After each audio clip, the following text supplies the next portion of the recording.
অত্যন্ত দুঃখের সাথেই বলতে হয় যে আমাদের বর্তমান সমাজের মধ্যে আমরা বিশেষ করে যারা আলেম দাবি করি, আমরা সাধারণ মুসলমানদেরকে, সাধারণ জনগণকে আমরা নসিহত করি, আল মুসলিমু মান সালিম আল মুসলিমুন মিন লিসানি ওয়া ইয়াদি, যে একজন মুসলমান ততক্ষণ পর্যন্ত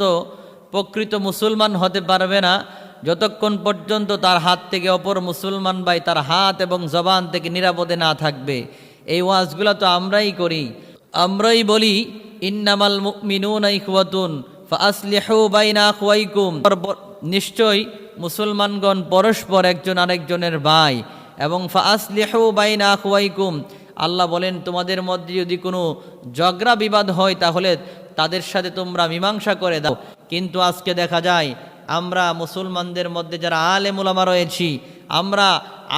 এক আলেম ভাই আরেক আলেম ভাইয়ের বিরুদ্ধে কাদা ছোড়া